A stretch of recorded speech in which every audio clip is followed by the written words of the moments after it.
Barbie Bungee Lab. This is the most exciting lab that we do in training every year, and it makes me really sad you won't be able to experience this hands-on together as a group. However, we are going to do the best to break it down for you so you can implement it in your classroom. Barbie Bungee explores potential and kinetic energy as well as how math applies to the science classroom. I use this lab closely with my math teacher as she is teaching slope. I'm very fortunate to have a good working relationship where we plan together to work on this lab as a unit.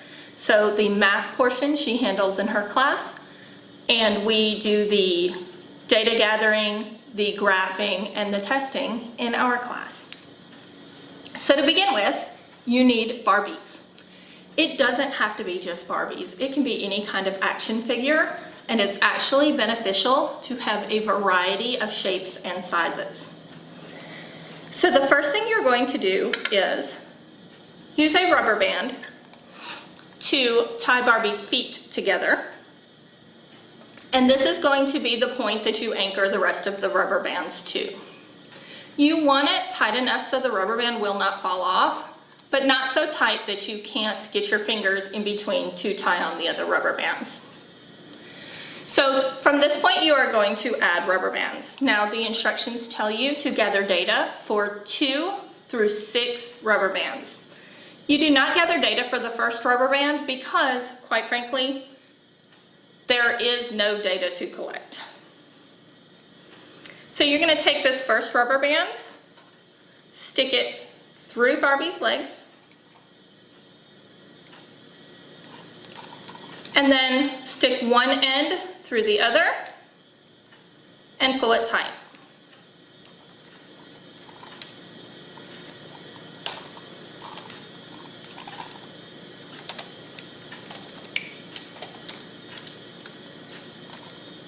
So now you have an anchoring point for that rubber band.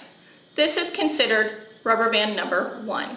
We don't actually use this rubber band to test. It gives you very little data. So we're going to add rubber band number 2. Again, you're going to put the rubber band through the hole and then put the rubber band through itself and pull tight. Now that we have 2 rubber bands attached to Barbie, we are going to measure how far Barbie falls. You will need 1 person holding the meter stick. You will need 1 person holding Barbie. Now this can be done by 2 people, but generally I like to work in groups of 4. So it's helpful for everyone to have a job. So you're going to put your finger at the bottom of the rubber band and then squish the rubber band on the top of the meter stick.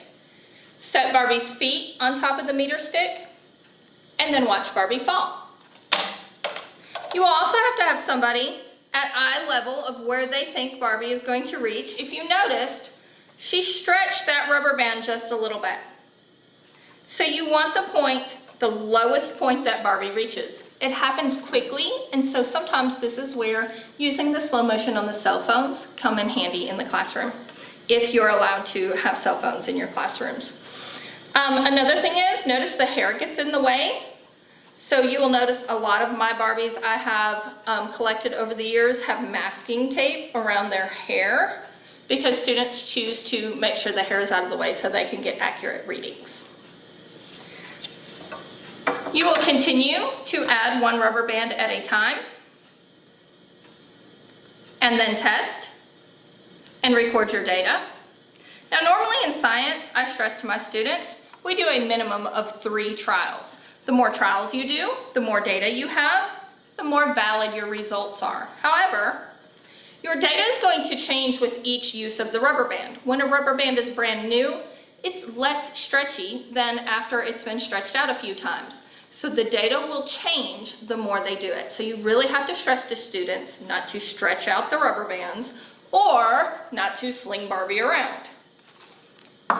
That is, for some reason, the first thing they want to do once they attach rubber bands to Barbie. So then you have your 3 rubber bands.